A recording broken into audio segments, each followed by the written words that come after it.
Welcome students, कैसे हैं सभी। आपका अपने चैनल क्विक साइंस में बहुत बहुत वेलकम है।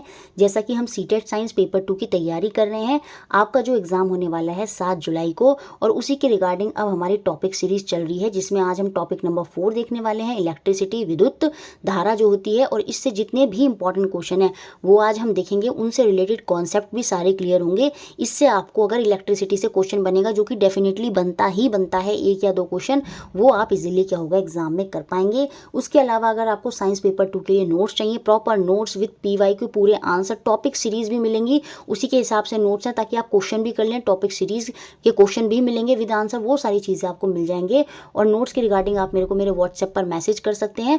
120 रुपीज़ की आपको पेमेंट करनी होगी, और उसके बाद क्या होगा, आपको जो नोट्स हैं वो सारे वहाँ पर मिल जाएंगे। आज की क्लास बहुत इंपॉर्टेंट है, इलेक्ट्रिसिटी से रिलेटेड क्वेश्चन डेफिनेटली बनेगा, और ये क्लास अगर आप देख कर जाते हैं तो इससे बहुत ज़्यादा हेल्प को आपको जो है अपने एग्जाम में हो जाएगी। पहला क्वेश्चन अगर हम देखें, when electric current is pass through a metallic conductor, कोई मेटेलिक कंडक्टर है जो अपने अंदर से हीट को फ्लो करा देता है, उसके अंदर से जब करंट पास करा जाता है, तो amount of heat produce in a conductor depend on, तो जो अमाउंट ऑफ हीट, चालक में जो उत्पन्न ऊष्मा है वो किस पर निर्भर करती है। जब हम चालक में से क्या करते हैं, विद्युत धारा को प्रवाहित करते हैं, तो हमें बताना है कि वो किस पर डिपेंड करेगा, कंडक्टर वो किस पर निर्भर करेगा। तो वो निर्भर करता है मटेरियल पर, लेंथ पर और थिकनेस, तीनों पर। तो ऑप्शन नंबर 4 यहाँ पर सही होगा। पदार्थ, किस तरह का मटेरियल आप यूज़ कर रहे हैं, उसमें रेजिस्टेंस कैसा है, उसकी लेंथ कैसी है, उसकी थिकनेस कैसी है, इन सारी चीज़ों पर याद रखना है आपको। हीट जो है वो डिपेंड करती है, और वो कैसे डिपेंड करती है वो कॉन्सेप्ट अभी हम यहाँ पर समझेंगे। तो फिलहाल आपको क्या याद रखना है, 4th ऑप्शन यहाँ पर सही है। अब देखिए, सपोज कोई वायर है, वायर में क्या है, करंट जो है फ्लो कर रहा है। आपने देखा होगा कभी कभी वायर गर्म हो जाता है या पिघल जाता है। तो बेसिकली आपको ये पता चला, जब करंट पास होता है किसी वायर में, तो कहीं ना कहीं वहाँ पर हीट भी जो है प्रोड्यूस होती है। और हीट कब प्रोड्यूस होती है, जब वहाँ पर रेजिस्टेंस का एक कॉन्सेप्ट आता है। देखिए, रेजिस्टेंस क्या होता है, जिसे हम हिंदी में प्रतिरोध बोलते हैं। प्रतिरोध का मतलब क्या होता है, रोकना। तो करंट को रोकने का काम करता है प्रतिरोध, जो हर वायर में आपको देखने को मिलेगा, किसी में ज़्यादा होगा, किसी में कम होगा। अब रेजिस्टेंस, रोकने का काम ज़्यादा हो रहा है। अब करंट फ्लो कर रहा है और वो रुक रहा है, रुकने से क्या होता है, वहाँ पर क्या होती है, हीट जो है वो प्रोड्यूस होती है, ऊष्मा जो है वो प्रोड्यूस होती है। तो कहीं ना कहीं हीट डिपेंड कर रही है किस पर, रेजिस्टेंस पर। किस पर डिपेंड कर रही है, रेजिस्टेंस। और ये जो रेजिस्टेंस है, ये कहीं ना कहीं कुछ मटेरियल में रेजिस्टेंस ज़्यादा होता है, उनकी प्रतिरोधक क्षमता, जैसे कुछ मटेरियल है उनकी प्रतिरोधक क्षमता ज़्यादा होगी, कुछ की कम होगी। तो हम कहीं ना कहीं ये भी कहेंगे जो हीट है वो किस पर डिपेंड करती है, मटेरियल पर डिपेंड करती है। अब देखिए, पूरा एक कॉन्सेप्ट अब यहाँ पर समझेंगे, उससे आपको पूरा और अच्छे से समझ में आएगा। रेजिस्टेंस आपको क्लियर हो गया होगा कि प्रतिरोध क्या होता है। When current is flowing, the heat produce it depend on, किस पर, जब करंट फ्लो कर रहा होता है तो जो उसमें ऊष्मा प्रोड्यूस होती है वो किन चीज़ों पर निर्भर करती है, वो एक तो आपका करंट पर, जो आपकी धारा होती है, विद्युत धारा होती है, उस पर निर्भर करती है। एक आपका रेजिस्टेंस पर, जैसे मैंने बताया रेजिस्टेंस ज़्यादा होगा, रोकने की क्षमता ज़्यादा है, तो वहाँ पर हीट ऑटोमेटिक सी ज़्यादा प्रोड्यूस होगी। अब इसका एक और एग्जांपल आप समझ सकते हैं, जो आपने हीटर देखा होगा वो इस तरह से कॉइल की फॉर्म में होते हैं, आपने देखा होगा। वो क्यों होते हैं, ताकि वहाँ पर क्या हो, रेजिस्टेंस बढ़ जाए। उनमें क्या होता है, रेजिस्टेंस, प्रतिरोध जो है वो बढ़ जाता है, जिसकी वजह से करंट जो है वो क्या होता है, हीट में कन्वर्ट होता है, और वहाँ पर हीट जो है वो ज़्यादा प्रोड्यूस होती है। हीटर में आपने देखा होगा इस तरह से वायर जो होते हैं वो आपके कॉइलदार होते हैं, ताकि वहाँ पर रेजिस्टेंस, जो प्रतिरोध है वो बढ़ा दिया जाए और हीट वहाँ पर ज़्यादा प्रोड्यूस हो। ठीक है, तो ये डिपेंड करती है किस पर, करंट, रेजिस्टेंस और टाइम पर। और यहाँ से एक फॉर्मूला निकल कर आता है जो आपको याद रखना होगा, कि हीट जो है वो किस पर निर्भर करती है। उसका एक फॉर्मूला होता है V² T/R। ये एक फॉर्मूला आपको याद रखना है, किसके लिए, हीट के लिए। अब यहाँ पर V² की जगह आपने देखा होगा इसको चेंज करके फॉर्मूला ये आ गया। कैसे आया, आप देखिए, ओम्स लॉ आप पढ़ते हैं, नोट्स में आप देखेंगे तो ओम्स लॉ मैंने अच्छे से दे रखा है। यहाँ पर जो V क्या है, ये वोल्टेज है। ये जो वोल्टेज होता है ये डायरेक्टली प्रोपोर्शनल होता है किसके, करंट के। और इस प्रपोर्शनल को जब हम हटाते हैं तो उसकी जगह एक नियतांक, एक कांस्टेंट आ जाता है, जो आपका रेजिस्टेंस होता है। तो वहाँ से ओम्स लॉ से कॉन्सेप्ट निकल कर आता है V=IR।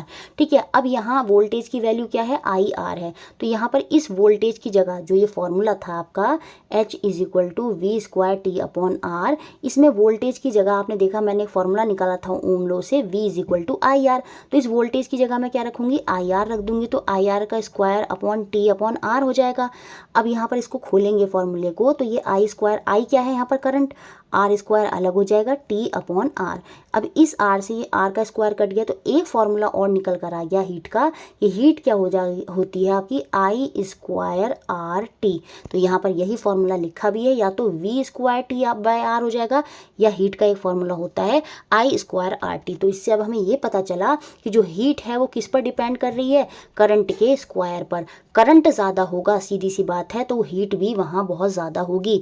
और किस पर निर्भर कर रही है, रेजिस्टेंस पर। जितना प्रतिरोध होगा, जितना ज़्यादा प्रतिरोध होगा, उतनी ही ज़्यादा हीट जो है वो प्रोड्यूस होगी, और टाइम पर वो निर्भर कर रही है। ये सारे पॉइंट्स आपको बहुत अच्छे से याद रखने होंगे। अब देखिए, ये तो मुझे पता चल गया कि हीट जो है वो किस पर डिपेंड कर रही है, करंट पर, रेजिस्टेंस पर और टाइम पर। अब देखिए, ये जो हीट है रेजिस्टेंस पर डिपेंड करिए, मैंने पूरा अच्छे से समझा दिया।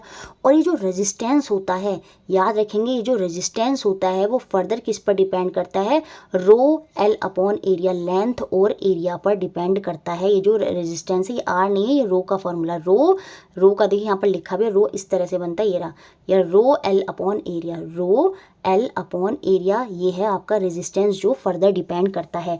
ये लेंथ पर डिपेंड करता है, जितनी ज़्यादा लेंथ होगी, याद रखेंगे, उतना ही ज़्यादा रेजिस्टेंस होगा। सीधी सी बात है। देखिए, वायर बहुत बड़ा है तो रेजिस्टेंस उसमें हर जगह है। अब जब वायर बहुत बड़ा है तो रेजिस्टेंस उसमें सब जगह होगा, तो वो ऑटोमेटिक बढ़ जाएगा, ठीक है। तो रेजिस्टेंस लेंथ अगर वायर की ज़्यादा है तो रेजिस्टेंस वहाँ ज़्यादा होगा। अब देखिए, वायर इतना सा है तो उसमें इतना इतना यहाँ जगह प्रतिरोधक होंगे, पार्टिकल जो उसको रोक रहे हैं।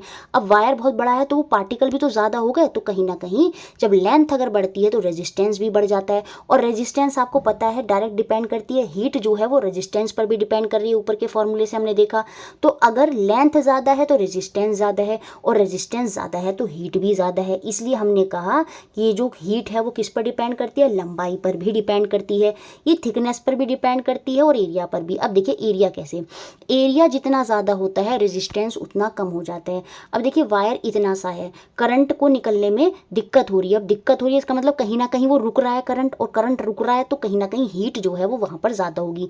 लेकिन अगर मैंने एरिया बढ़ा दिया, एरिया बढ़ाने से करंट आसानी से निकल पा रहा है, इसका मतलब उसको रोक नहीं पा रहा, तो हीट वहाँ पर कहीं ना कहीं कम हो गई, मतलब रेजिस्टेंस वहाँ कम हो गया। रेजिस्टेंस क्या होता है, रोकना। अब एरिया बढ़ गया तो रेजिस्टेंस नहीं, इसलिए आसानी से करंट जो है वहाँ पर निकल पा रहा है। तो याद रखेंगे, रेजिस्टेंस जो है वो इन्वर्सली प्रोपोर्शनल होता है एरिया के। एरिया जितना ज़्यादा होगा वायर में रेजिस्टेंस उतना ही कम हो जाता है। तो एरिया कम होगा तो रेजिस्टेंस कम होगा, और रेजिस्टेंस कम होगी तो आपको याद रखना है हीट भी कम होगी, क्योंकि हमने पहले ही पढ़ लिया है कि जो हीट है वो डायरेक्टली प्रोपोर्शनल है आई स्क्वायर आर टी के। तो आर अगर कम है तो हीट भी कम होगी। तो यहाँ पर एरिया ज़्यादा होने की वजह से रेजिस्टेंस, प्रतिरोध कम हो गया, और अगर प्रतिरोध कम हुआ है तो उष्मा जो हीट है वो भी कम हो जाएगी। तो एरिया पर कैसे डिपेंड करती है, लेंथ पर कैसे डिपेंड करती है, मटेरियल पर कैसे डिपेंड करती है, ये मैंने आपको बता दिया। थिकनेस पर, देखिए, वायर जितना मोटा होगा थिक होगा। अब जैसे कपड़े होते हैं, आपने देखो हल्के कपड़ों से हवा आसानी से पास हो जाती है, लेकिन भारी कपड़ों में जो है हवा आसानी से पास नहीं होती। सेम ऐसी अगर वायर थिक है तो वहाँ पर करंट को पास होने में दिक्कत होगी, तो रेजिस्टेंस बढ़ेगा, रेजिस्टेंस प्रतिरोध बढ़ेगा तो उष्मा बढ़ेगी। तो थिकनेस की वजह से भी जो है हीट जो है वो ज़्यादा प्रोड्यूस होती है। तो इस तरह से हम कह सकते हैं कि जो हीट है, उष्मा है, वो मटीरियल, लेंथ और थिकनेस सब पर डिपेंड करती है। सब अच्छे से समझा दिया। फॉर्मूला याद रखना है, हीट का एक फॉर्मूला होता है V square T upon R, और इसी से मैंने आपको बताया कैसे एक फॉर्मूला निकल कर आया आई स्क्वायर आर टी। तो ये हीट के फॉर्मूले होते हैं। और यहाँ से मैंने आपको रेजिस्टेंस, जो प्रतिरोध का कॉन्सेप्ट है वो समझाया कि जो रेजिस्टेंस है वो किस पर डिपेंड करता है, रो एक कांस्टेंट है, लेंथ अपॉन एरिया पर डायरेक्टली प्रोपोर्शनल होता है। लेंथ अपॉन एरिया पर प्रोपोर्शनल हटा तो यहाँ पर रो आ गया।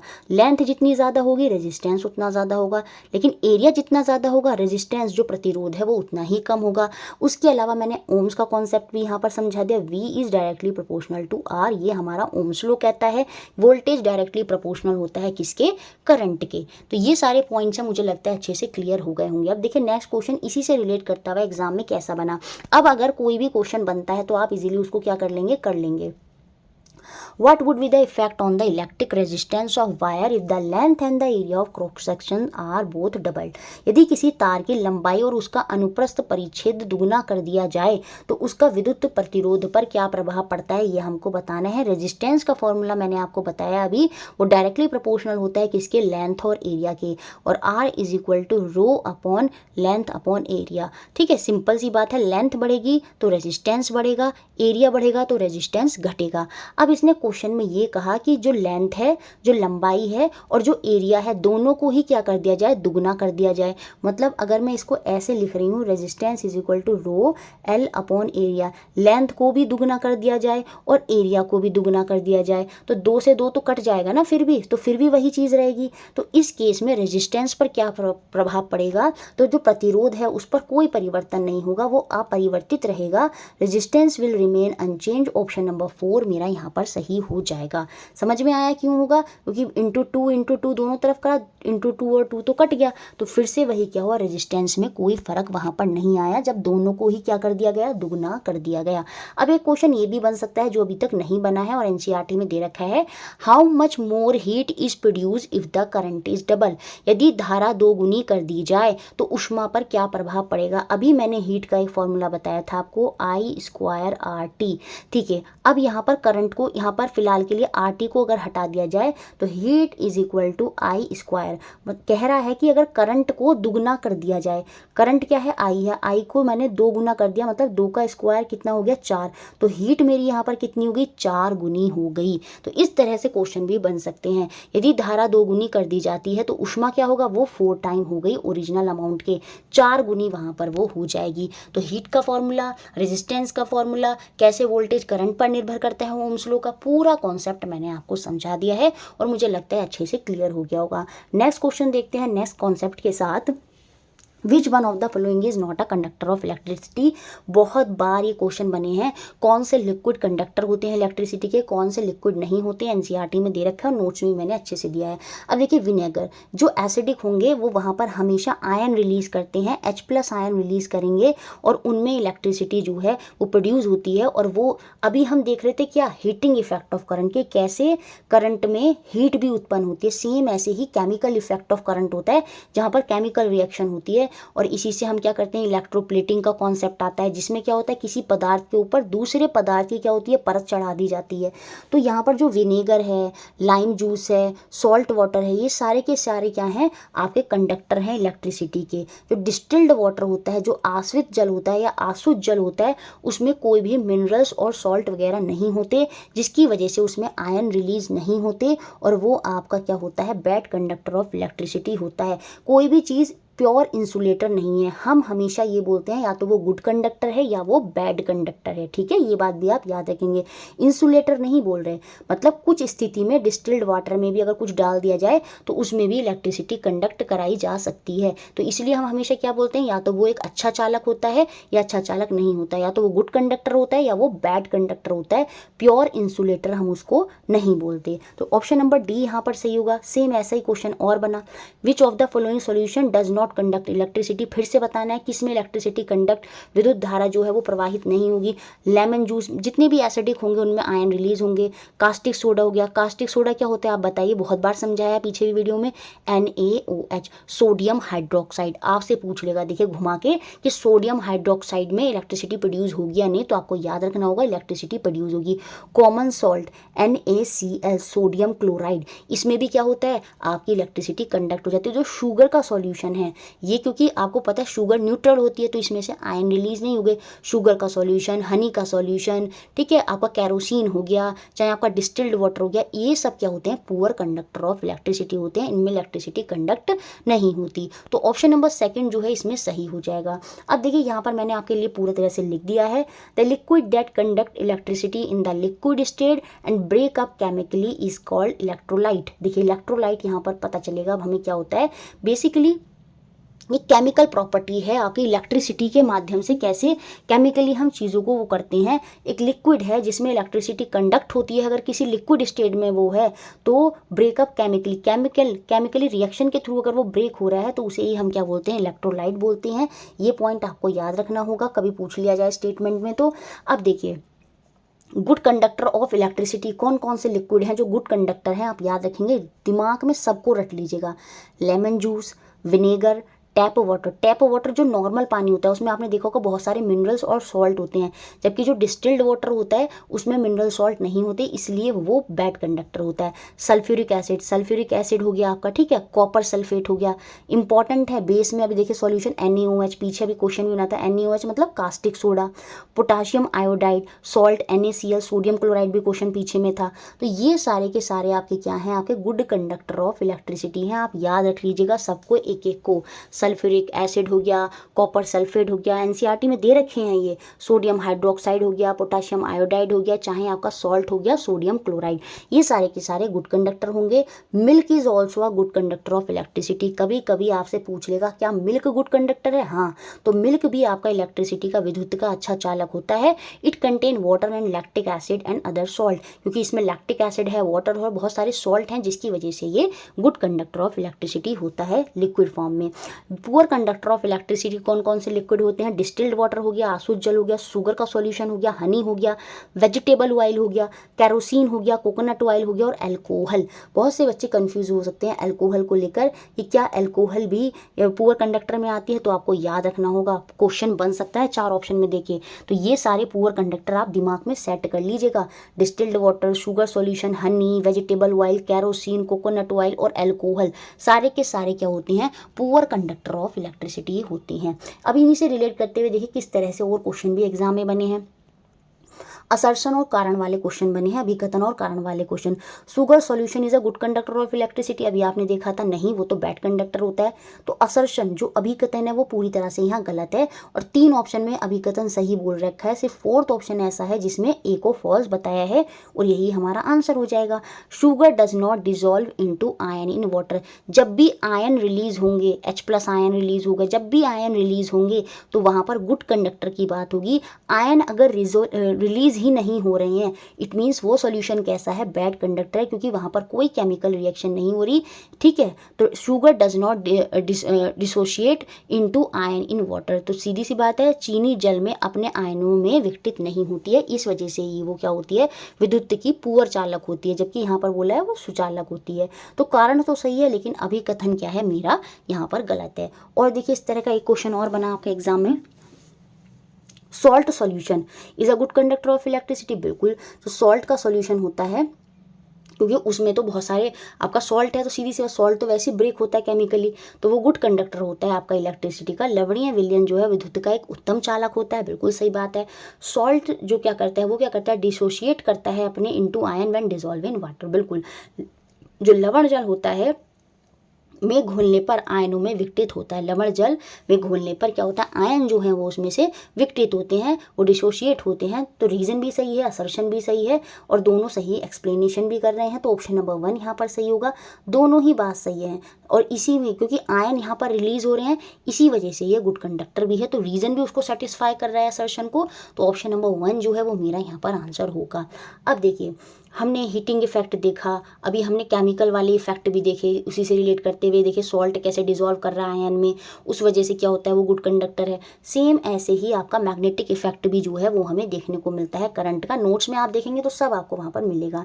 And electric current can produce, electric current जो होता है, विद्युत धारा जो होती है वो क्या उत्पन्न कर सकती है, वो केमिकल इफेक्ट भी प्रोड्यूस करती है, हीटिंग भी अभी हमने पीछे देखा, और साथ में वो मैग्नेटिक इफेक्ट भी जो है उसमें चुंबकीय प्रभाव भी देखने को मिलता है। विद्युत का आपका एक एग्जाम्पल दे रखा है कि लोहे की कील पर कॉपर का वायर लपेटते हैं, और उसमें क्या करते हैं, एक जो निडल है वो एक माचिस के अंदर रख देते हैं, उसके ऊपर लपेट दिया वायर, और उसे पूरा एक सर्किट बना के करंट का जब फ्लो कराते हैं, तो वायर के अंदर जो ये माचिस की तिली थी उसके ऊपर जो वायर लिपटा हुआ था कॉपर का, और उसके अंदर जो निडल रखी थी, जब मैग्नेट को हम पास लेकर आए तो वो मैग्नेट को पास लेकर नहीं आए, जब जैसे ही करंट हमने फ्लो कराया तो जो क्या कहते हैं निडल जो है, जो माचिस के अंदर निडल रखी थी वो हिलने लगती है, तो कहीं ना कहीं वहाँ पर हमें मैग्नेटिक इफेक्ट जो करंट का है वो भी देखने को मिलता है।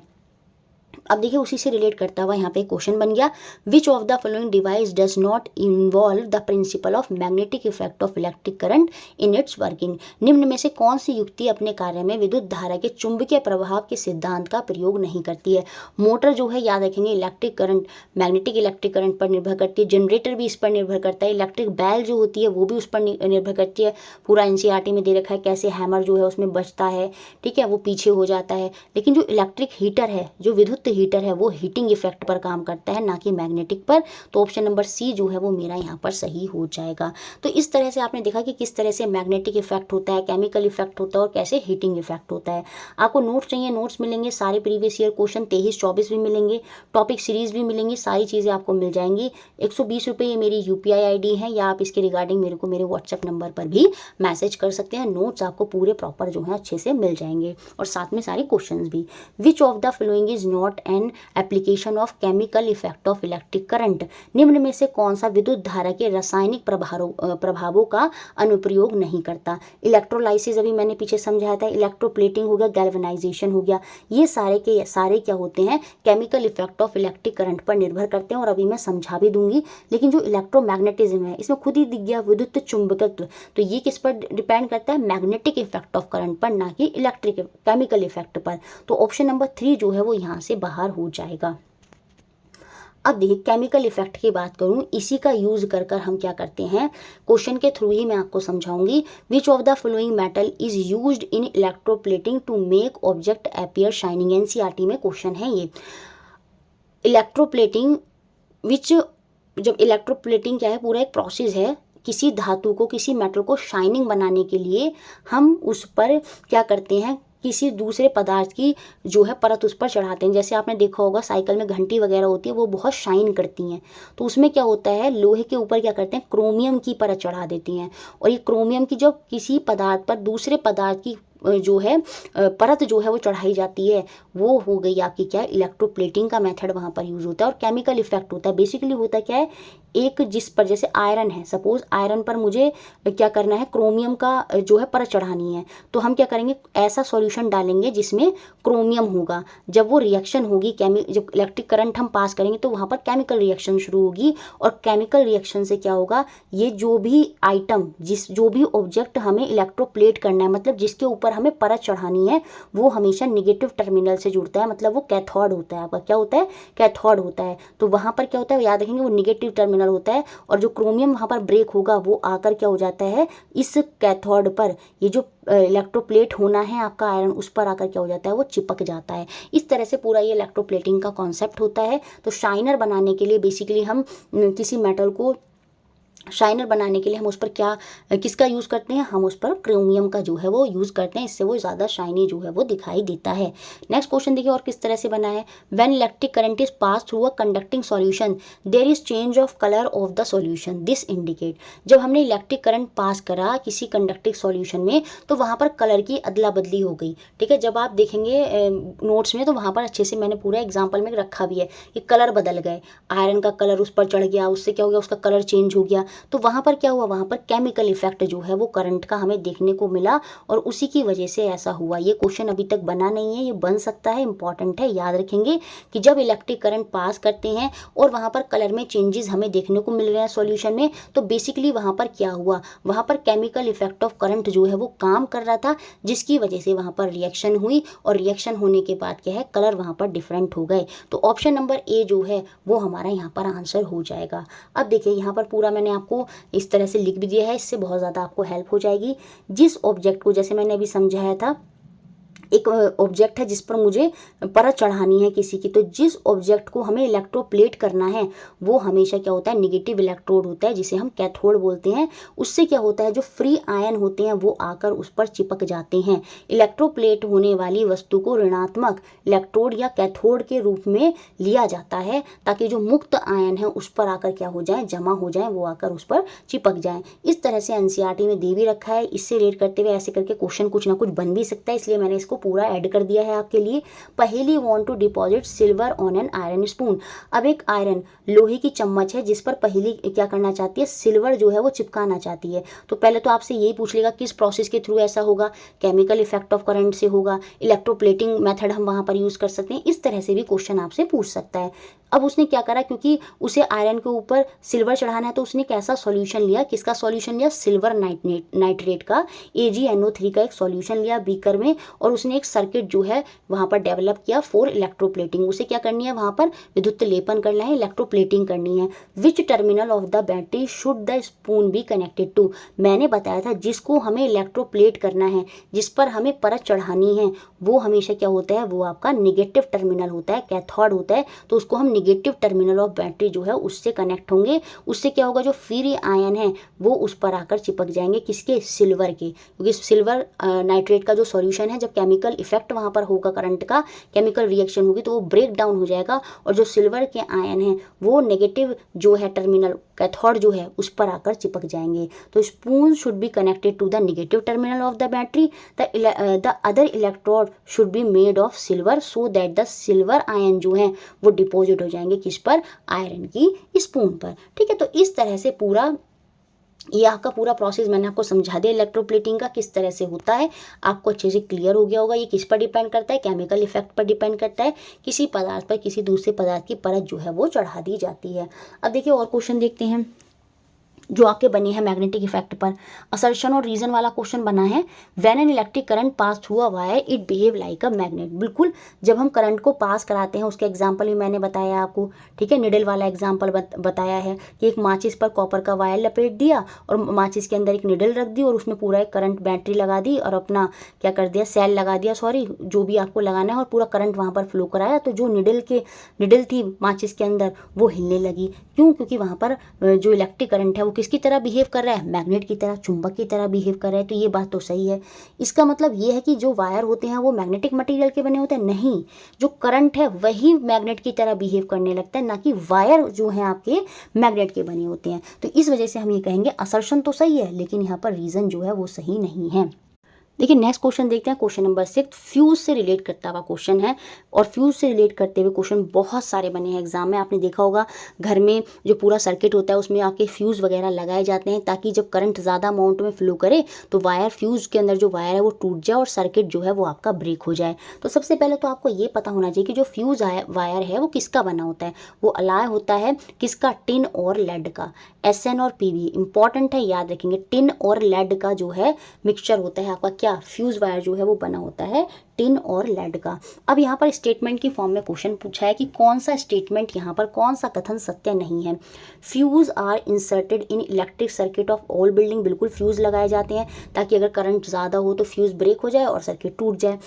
There is a maximum limit on the current which can be safely flow through the electric current. बिल्कुल एक मैक्सिमम लिमिट है, उससे ज़्यादा अगर करंट आप पास करेंगे तो सीधी सी बात है शॉर्ट सर्किट होने के चांसेस होते हैं। तो करंट की एक मैक्सिमम लिमिट होती है जिससे वो फ्लो करता है। There is a minimum limit of current. देखिए करंट की कोई मिनिमम लिमिट नहीं होती है सर्किट में, which can be safely flow in the electric circuit. तो यही स्टेटमेंट यहाँ पर सही नहीं है। विद्युत पर सुरक्षित रूप से प्रवाहित होने वाली धारा की न्यूनतम सीमा होती है, नहीं, उसकी एक मैक्सिमम लिमिट होती है, न्यूनतम सीमा नहीं होती। तो थर्ड ऑप्शन ही यहाँ पर गलत हो जाएगा। If a proper fuse is inserted in a circuit it would blow off if current exceed the safe limit. यदि एक सर्किट में उचित फ्यूज वहाँ पर लगाया गया है तो सुरक्षित सीमा से अधिक होने पर वो क्या हो जाता है, वो उड़ जाता है, वो फ्यूज हो जाता है। ये सारे पॉइंट सही हैं, सी पॉइंट ही यहाँ पर गलत है। तो फ्यूज का कॉन्सेप्ट अब हम समझेंगे। फ्यूज को मैंने आपको बताया कि वो किस अलॉय का मिलकर बना होता है, टिन और लेड का वो बना होता है। अब फ्यूज क्या होता है, देखिए फ्यूज में एक वायर ही होता है बेसिकली, जिसका मेल्टिंग पॉइंट क्या होता है आपको याद रखना होगा, निम्न गलनांक होता है। मेल्टिंग पॉइंट उसका लो होता है, मतलब इजीली वो पिघल जाएगा और टूट जाएगा। और उसकी जो रेजिस्टिविटी होती है, वो रोकने की क्षमता जो होती है वो उच्च होती है। तभी तो वो ज़्यादा से ज़्यादा पहले खुद कोशिश करेगा, अगर करंट ज़्यादा अमाउंट में आ रहा है तो वो उसको रोकने की कोशिश करेगा ताकि सर्किट ब्रेक, मतलब शॉर्ट सर्किट ना हो, तो वो उसको रोकेगा। लेकिन जब नहीं रोक पाएगा तो सीधी सी बात है वो जो फ्यूज़ है उसमें जो वायर है वो टूट जाएगा। वो टूटेगा कब, जब उसका मेल्टिंग पॉइंट, जो उसका गलनांक है वो कम होगा। मेल्टिंग पॉइंट पॉइंट कम होगा तो इजीली मेल्ट हो जाएगा और वो टूट जाएगा। तो फ्यूज़ का ये वाला क्वेश्चन बहुत बार 3 से 4 5 बार क्वेश्चन, एक क्वेश्चन इस फॉर्म में बना था, एक क्वेश्चन ये बना था और एक क्वेश्चन ये बना था, और एक आध और बना है वो मैंने ऐड नहीं करे हैं, एक पीछे दिखा दिया। तो फ्यूज़ के क्वेश्चन बन सकते हैं। फ्यूज़ किस किस का मिक्सचर होती है, किस एलॉय का मिक्सचर होती है, टिन और लेड का मिक्सचर होती है, ये भी मैंने आपको बता दिया। तो अब आपसे देखिए यहाँ पर पूछ रहा है which of the following material is best suited to make a fuse wire, निम्न में से कौन सा फ्यूज बनाने के लिए सबसे अच्छा पदार्थ होगा, मटेरियल इन सब में से। एक मटेरियल एक्स है, वाई है, जेड है और डब्ल्यू है। तो देखिए वो मटेरियल सबसे अच्छा होगा जिसका मेल्टिंग पॉइंट लो होगा और जिसकी रेजिस्टिविटी हाई होगी, उस मटेरियल का हम यूज़ करेंगे फ्यूज़ को बनाने में। तो यहाँ पर जो जेड ऑप्शन है, ऑप्शन नंबर 3 जो है वो मेरा यहाँ पर सही हो जाएगा। सेम इस तरह का क्वेश्चन और बना इस फॉर्म में, मटेरियल ए बी सी दे रखे थे, इनका मेल्टिंग पॉइंट और इनका रेजिस्टेंस दे रखा था। देखिए कैसे घुमा के दिया, तो जिसका रेजिस्टेंस, जिसका मेल्टिंग पॉइंट सबसे कम होगा, देखिए ना इसका कम है ना इसका कम है, इसका मेल्टिंग पॉइंट ही कम है, तो यहाँ पर आंसर हो जाएगा मटेरियल बी। हम मटेरियल बी का यूज़ करेंगे किसको बनाने में, फ्यूज वायर को बनाने में।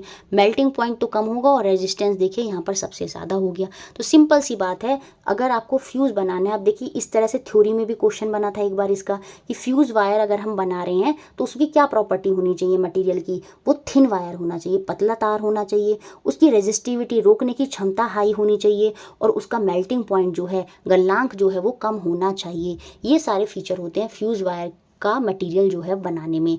तो ठीक है, आपको अच्छे से अब ये क्या है सब समझ में आ गया होगा। अब इसी को रिलेट करते हुए ऐसे ही हीटर वाले कॉन्सेप्ट से भी क्वेश्चन बनते हैं।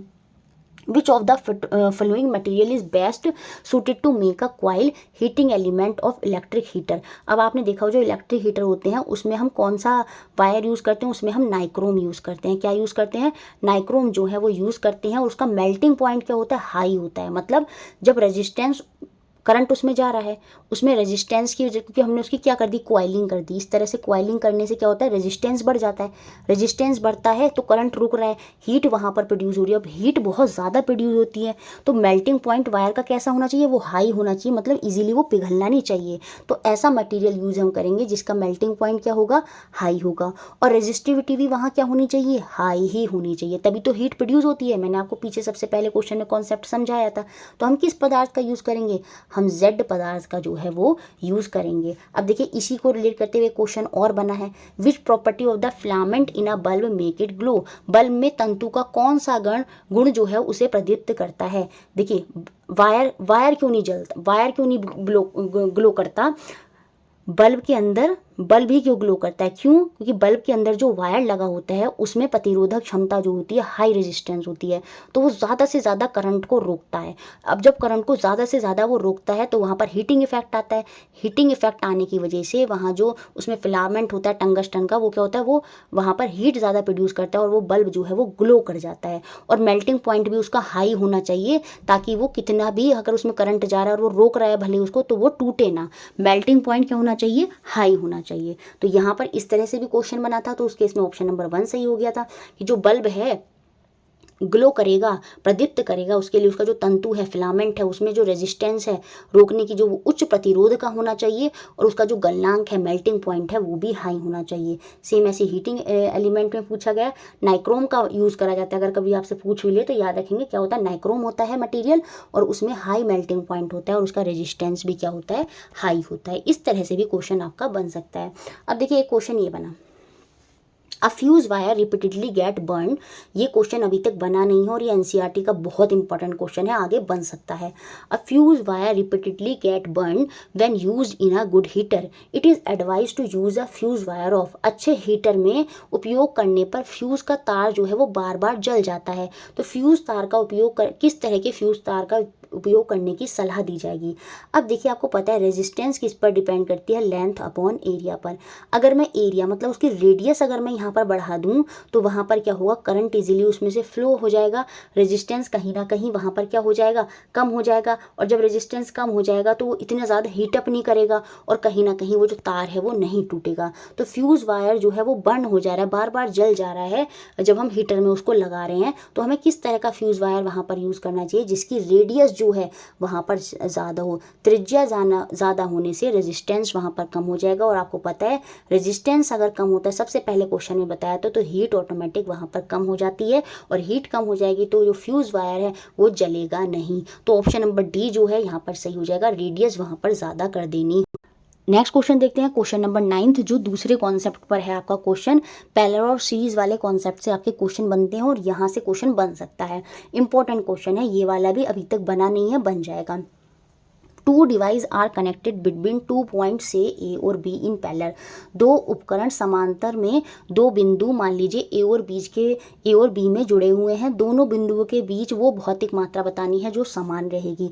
अब जैसे पॉइंट ए है और इसमें एक इस तरह से सपोज एक मटेरियल एक डिवाइस जुड़ा है और पैरेलल में जुड़ा है ना, तो सपोज एक डिवाइस ऐसे जुड़ा है और यहाँ पर ये बी आ गया, तो ए और बी पॉइंट के बीच में दो डिवाइस जो है वो पैरेलल में जुड़े हैं। पैरेलल में इस तरह से जुड़े होते हैं, ऊपर नीचे पैरेलल में जुड़े हैं। तो अब हमसे पूछ रहा है कौन सी फिजिकल क्वांटिटी है जो समान रहेगी। नोट्स में आपने देखा होगा, लास्ट में मैंने जब इलेक्ट्रिसिटी खत्म होता है तो पूरी एक टेबल आपको दी है। जब पैरेलल में कनेक्ट होते हैं तो वहाँ पर क्या भौतिक राशि जो है वो समान रहती है, वो वोल्टेज जो है वो वहाँ पर समान रहता है। तो ऑप्शन नंबर बी जो है वो मेरा यहाँ पर आंसर होगा। सिंपल, कैसे भी क्वेश्चन बन जाए, ये पॉइंट्स अगर याद हैं तो आपको याद रहेगा। पैरेलल में समांतर में वोल्टेज सेम रहता है लेकिन करंट चेंज हो जाता है, वो जुड़ जाता है I1 plus I2 plus I3, जितना भी करंट होगा वो सब जुड़ जाएगा। याद रहेगा, वोल्टेज सेम रहेगा, करंट जो है वहाँ पर चेंजेस होता है, वो सब मिला के जुड़ जाता है, जो इक्विवेलेंट करंट वहाँ पर निकल कर आता है। सीरीज कॉम्बिनेशन में, सीरीज कॉम्बिनेशन मतलब ऐसे इस तरह से, ये देखिए ये सीरीज कॉम्बिनेशन है एक ही लाइन में, तो सीरीज कॉम्बिनेशन में उल्टा होता है, इसमें करंट जो है वो सेम रहता है। अभी जैसे ये क्वेश्चन बन जाए, पहली बात तो ये क्वेश्चन भी नहीं बनाया तो ये क्वेश्चन ही बन सकता है, एनसीईआरटी का क्वेश्चन है। और फिर इसको घुमा के अगर पैरेलल की जगह सीरीज दे दे तो सीरीज के केस में याद रखेंगे वहाँ पर आंसर हो जाता है ऑप्शन नंबर 1। उस केस में करंट सेम रहता है, वोल्टेज जो है वो सारे जुड़ जाते हैं, V1 V2 V3, क्योंकि वो अलग अलग होते हैं तो इक्विवेलेंट वोल्टेज निकालना होता है तो सारे वोल्टेज जुड़ जाती हैं। तो करंट जो है वहाँ पर सेम रहता है सीरीज में और वोल्टेज वहाँ पर चेंज करता है। तो ये सारे पॉइंट जो हैं आपको अच्छे से याद रखने होंगे और ये क्वेश्चन भी मैंने आपको समझा दिया। उसके अलावा जो प्रतिरोध होता है, जो रेजिस्टेंस होता है सीरीज कनेक्शन में, वो इस तरह से होता है। अगर आपको दे दिया जाए कि सीरीज कनेक्शन है और उसमें 3 रजिस्टर जो हैं वो लगे हुए हैं, एक 2 ओम का है, एक 1 ओम का है और एक 3 ओम का है, तो बताइए इक्विवेलेंट रेजिस्टेंस, इक्विवेलेंट प्रतिरोध क्या होगा। उस केस में सीरीज कनेक्शन में तीनों रेजिस्टेंस, जो रजिस्टर तीनों उसमें लगे हैं वो तीनों क्या हो जाते हैं, जुड़ जाते हैं और उससे इक्विवेलेंट रजिस्टर जो है, रेजिस्टेंस जो है वो आपका निकल कर आ जाएगा 2 ओम प्लस 1 ओम प्लस 3 ओम मतलब 6 ओम। जो टोटल रेजिस्टेंस हो जाएगा वो 6 ओम हो जाएगा। ये किसकी बात हो रही है, सीरीज की। सीरीज में जो है रेजिस्टेंस इस तरह से होता है और कनेक्शन पैरेलल में, अगर पैरेलल में पूछ लिया जाए रेजिस्टेंस तो उस केस में फॉर्मूला इस तरीके से होता है। दोनों का यूज़ करते हुए क्वेश्चन 2024 में भी बना है। एक क्वेश्चन मैं आपको कराऊंगी जिससे और आपको क्लियर हो जाएगा। तो सारी चीज़ें आपको अच्छे से क्लियर हुई। नेक्स्ट क्वेश्चन देखिए, in which of the following simple series circuit, कैसा सर्किट है, series circuit, will the bulb glow brighter assuming that the cell और बल्ब जो है दोनों आइडेंटिकल हैं ईच केस में। यह मान लिया जाए कि प्रत्येक केस में जो सेल है और बल्ब है वो दोनों एक समान है, तो कौन सी सरल श्रेणीक्रम परिपथ में बल्ब जो है वो सबसे ज़्यादा जलेगा। आपको पता है current is directly proportional to voltage, Ohm's के लॉ के हिसाब से। तो हम ऐसा इन चारों में से क्या बेस्ट लेंगे जिसमें बल्ब सबसे ज़्यादा जलेगा। तो बल्ब दो, एक बल्ब हो एक सेल हो, नहीं। अब देखिए एक बल्ब लगा दें और 2 सेल लगा दें, या 2 बल्ब लगा दें 1 सेल लगा दें। अब देखिए वोल्टेज यहाँ पर कम हो जाएगा एक सेल लगाने से, तो वोल्टेज करंट के डायरेक्टली प्रोपोर्शनल, करंट कम होगा तो बल्ब ग्लो कम करेंगे, तो थर्ड ऑप्शन भी नहीं होगा। 2 बल्ब 2 सेल नहीं, सबसे बेस्ट होगा एक बल्ब लगा दिया जाए, है ना। एक तो क्या कर दिया गया, आपका बल्ब लगा दिया गया, 2 उसमें सेल लगा दिए गए। सेल लगाने से क्या हुआ, उसमें वोल्टेज बढ़ गया, वोल्टेज बढ़ गया तो करंट डायरेक्टली प्रोपोर्शनल वो बढ़ गया, करंट बढ़ गया तो वो तेजी से जाएगा, तो कहीं ना कहीं बल्ब जो है वो ज़्यादा वहाँ पर ग्लो करेगा। तो उस केस में हमें क्या लगाना होगा, बल्ब को अगर ज़्यादा ग्लो कराना है तो हम क्या करेंगे, एक बल्ब का प्रयोग कर लेंगे और 2 सेल उसमें लगा देंगे। तो ऑप्शन नंबर 2 जो है वो मेरा यहाँ पर सही हो जाएगा। ये क्वेश्चन आपका एग्जाम में बना भी था। नेक्स्ट क्वेश्चन देखते हैं 11th question, what is the relationship between the resistance और करंट। ये जो प्रतिरोध और धारा होती है उसके बीच में क्या संबंध होता है। ये क्वेश्चन अभी तक बना नहीं है, एनसीईआरटी का क्वेश्चन है, बन सकता है। ओम्स लॉ के कॉन्सेप्ट पर ये क्वेश्चन पूछा गया है, नोट्स में आपको दे भी रखा है। Voltage is directly proportional to current, ये ओम्स लॉ कहता है। अब जब प्रोपोर्शनल हटाते हैं तो उसकी जगह क्या आ जाता है, एक नियतांक आ जाता है जिसे हम रेजिस्टेंस बोलते हैं, ठीक है, जो कि कांस्टेंट होता है। तो V is equal to I R. अब ये हमसे रिलेशन पूछ रहा है, किसके बीच में संबंध पूछ रहा है, जो प्रतिरोध होता है और जो धारा होती है। तो यहाँ पर अगर हम करंट और रेजिस्टेंस के बीच में रिलेशन दिखाना है तो आप सीधा देखेंगे ये R नीचे चला जाएगा, ठीक है, और ये I की वैल्यू निकल कर आ जाएगी। अगर मैं वोल्टेज को अभी कांस्टेंट मान लूँ तो करंट क्या हो जाएगा, current is equal to 1 upon resistance, मतलब रेजिस्टेंस के इन्वर्सली प्रोपोर्शनल है। अगर रेजिस्टेंस ज़्यादा होगा तो करंट कम होगा, है ना, करंट ज़्यादा होगा तो रेजिस्टेंस कम होगा, ये ओम्स का लॉ कहता है। तो यहाँ पर रेजिस्टेंस और करंट के बीच में क्या होता है, इन्वर्सली, जो विपरीत रूप से जो है वो संबंध होता है एक दूसरे के बीच में। तो ऑप्शन नंबर बी जो है वो मेरा यहाँ पर सही हो जाएगा, ठीक है। पूरा ओम्स लॉ बेस करते हुए क्वेश्चन था। नेक्स्ट क्वेश्चन देखते हैं 12th क्वेश्चन, और ऐसा ही रिलेट करता हुआ एक क्वेश्चन 2024 में बना था। इस बार मैंने एक नया क्वेश्चन ऐड करा है, कभी इस तरह का क्वेश्चन बन जाए तो आप इजीली कर जाएं। देखिए मैक्सिमम रेजिस्टेंस, देखिए अब आप यहाँ पर देखेंगे, पीछे मैंने आपको एक क्वेश्चन कराया था, ये देखिए, जब भी अपॉन में आप जोड़ रहे हैं, सीधी सी बात है, तो वहाँ पर रेजिस्टेंस क्या होगा, कम होगा। तो जो ये किस में होता है, ये पैरेलल में होता है, और ये आपका सीरीज में होता है, डायरेक्ट रेजिस्टेंस जुड़ जाते हैं। तो सीधी सी बात है, जब भी मैक्सिमम रेजिस्टेंस आपसे पूछा जाएगा कि हाईएस्ट प्रतिरोध किस में होगा, पैरेलल कॉम्बिनेशन में या सीरीज कॉम्बिनेशन में, तो आप सीधा सा आंसर देंगे सीरीज कॉम्बिनेशन में। सीरीज कॉम्बिनेशन में रेजिस्टेंस डायरेक्ट जुड़ जाते हैं। जैसे दो ओम है, ठीक है, 2 ओम का रेजिस्टेंस है, ठीक है, और एक 1 ओम है, तो इनको डायरेक्ट जोड़ेंगे तो 3 ओम का रेजिस्टेंस निकल कर आ गया। लेकिन अभी मैं इनका 1/2 कर दूं और 1/1 रहने दूं, तो यहाँ पर कम वैल्यू हो गई ना, 1/2 मतलब 0.5, 0.5 प्लस 1 कितना हो गया आपका, है ना, तो 0.5 समझ रहे हैं, तो 1.5 हो गया। तो इस तरह से अगर देखा जाए तो जो रेजिस्टेंस होता है वो मैक्सिमम किस केस में हो सकता है, वो सीरीज के केस में ही मैक्सिमम हमेशा हो सकता है जो आपका रेजिस्टेंस होता है, और मिनिमम हमेशा किसके केस में होता है, वो पैरेलल के केस में होगा। ये आपको याद रखना होगा। Maximum resistance can be obtained by series combination. अगर हमको हाईएस्ट प्रतिरोध चाहिए तो वो किस में मिलेगा, हमें सीरीज कॉम्बिनेशन में मिलेगा।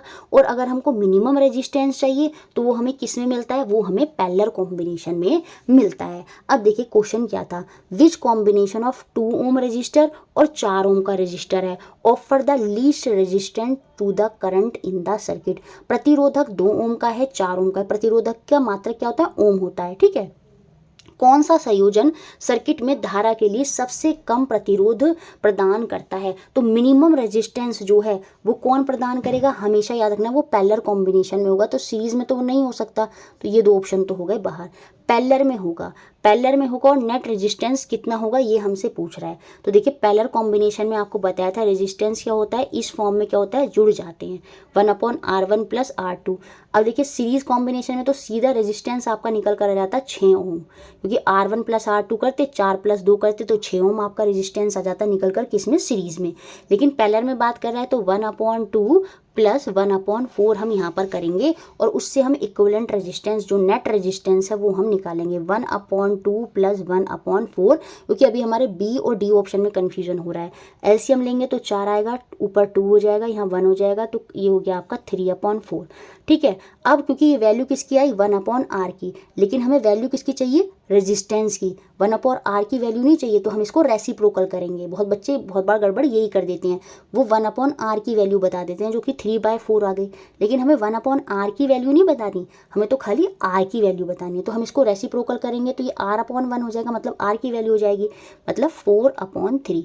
अब इसको हम निकालेंगे पॉइंट में तो कितना हो जाएगा, 1 पॉइंट कुछ, ये आ गया आपका 1 पॉइंट समथिंग रहेगा। देखिए कि यहाँ पर 1 पॉइंट हो गया, फिर आपका 3 1 जा 3 हो जाएगा, फिर 1 बचा, फिर 10 हो जाएगा, मतलब 9 हो जाएगा, 1.33 समथिंग जो है वो हमारा आंसर यहाँ पर बैठेगा। तो ये 2 ओम वाला तो हट जाएगा, तो यहाँ पर आंसर हो जाएगा option number D. Parallel combination में आपका मिनिमम रेजिस्टेंस मिलेगा, और वो कितना हो जाएगा, 1.33 समथिंग जो है वो आपका रेजिस्टेंस होगा, नेट रेजिस्टेंस। तो ऑप्शन नंबर डी हमारा यहाँ पर सही होगा। 2024 में क्या क्वेश्चन पूछा था इसकी मैक्सिमम और मिनिमम जो है उनका अंतर बताना था। अब जैसे मैक्सिमम यहाँ पर कितना हो जाएगा, 6 ओम का हो जाएगा। मिनिमम अभी आपने देखा था कितना निकल कर आया था, 4/3। तो इन दोनों को माइनस करके दोनों का डिफरेंस हमसे पूछा गया था। तो डिफरेंस पूछेगा तो दोनों मैक्सिमम निकाल दिया। मैक्सिमम किस में मिलता है, सीरीज कॉम्बिनेशन में। मिनिमम किस में मिलता है, पैरेलल कॉम्बिनेशन में। दोनों को निकाल लिया। क्वेश्चन में क्या पूछा था 2024 में, दोनों का अंतर पूछा था, तो दोनों को माइनस कर देंगे। यहाँ पर ऐसे नहीं पूछा, यहाँ पर तो सिर्फ आपसे क्या पूछता है, लीस्ट रेजिस्टेंस किस में हो सकता है, न्यूनतम किस में होता है, तो वो पैरेलल कॉम्बिनेशन में होगा। और कितना होगा वो भी हमने निकाल लिया। तो ऑप्शन नंबर डी जो है वो मेरा यहाँ पर आंसर हो जाएगा। नेक्स्ट टाइप के क्वेश्चन देखते हैं जो आपकी बनते हैं चार्ज वाले से। ठीक है, जो पॉजिटिव चार्ज आता है, नेगेटिव चार्ज आता है। 3 मेथड होते हैं, फ्रिक्शन, कंडक्शन, इंडक्शन। नोट्स में पूरा दे रखा है, उसको आप अच्छे से देखेंगे। x is charged by y, it is found that x obtained charge opposite to that of y, the charging process should have been क्या हो सकती है, could have been क्या हो सकती हैं। y द्वारा x को आवेशित किया जाता है और यह पाया जाता है x जो आवेश प्राप्त करता है वह y का विपरीत होता है। तो आवेश का प्रक्रम क्या हो सकता है, तो हम पढ़ते हैं फ्रिक्शन और इंडक्शन होता है, घर्षण और प्रेरण जो होता है। इन दोनों मेथड में जो चार्ज आते हैं वो अपोजिट चार्ज आते हैं। फ्रिक्शन, घर्षण क्या होता है, जब हम दो ऑब्जेक्ट को रब करते हैं, जैसे यहाँ पर ये दोनों एग्जाम्पल बहुत इंपॉर्टेंट हैं, एज इट इज पूछे जाते हैं बार बार कि जब पॉलिथीन ट्यूब को रब करा जाता है वुलन क्लॉथ से, तो क्योंकि दोनों को एक दूसरे से रब करा जा रहा है तो दोनों पर इक्वल और अपोजिट चार्ज आ जाते हैं। और जब इक्वल और अपोजिट चार्ज दो बॉडी को रब करने से आते हैं तो पहली बात तो वो मेथड कौन सा होता है, वो घर्षण होता है, फ्रिक्शन होता है। इक्वल और अपोजिट चार्ज आ जाते हैं तो क्वेश्चन कभी कभी आपसे ये भी पूछ लेगा उन पर कौन कौन से चार्ज आते हैं। एनसीईआरटी में सिर्फ इन दोनों की बात हुई है तो इन दोनों से ही आपसे पूछेगा। तो जो पॉलिथीन ट्यूब होती है उस पर निगेटिव चार्ज आ जाता है और जो क्लॉथ होता है उस पर पॉजिटिव चार्ज आ जाता है। ये बात आप याद रखेंगे, अभी के लिए आप इतना ही याद रखें।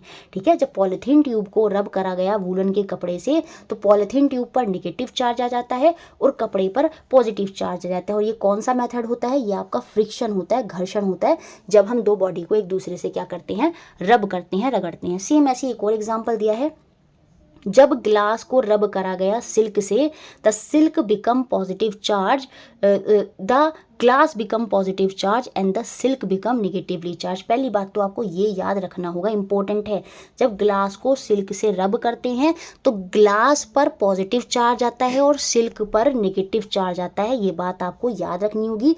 और ये कौन सा मेथड होता है, फ्रिक्शन होता है। एक ऐसे ही इंडक्शन मेथड होता है, उससे रिलेट करता हुआ क्वेश्चन 2024 में बना था। इंडक्शन में क्या होता है, प्रेरण में क्या होता है, एक ऑब्जेक्ट है जिस पर चार्ज है -4 सपोज और एक दूसरा ऑब्जेक्ट है जो कि न्यूट्रल है। ठीक है, तो उसमें क्या होता है इंडक्शन मेथड में, अब हम ये जो चार्ज मटेरियल है इसको हम इसके पास ले जाते हैं और बिना टच कराए ही इस दूसरे मटेरियल पर जो है उससे रिलेट करता हुआ अपोजिट चार्ज जो है वो आ जाता है बिना टच करे।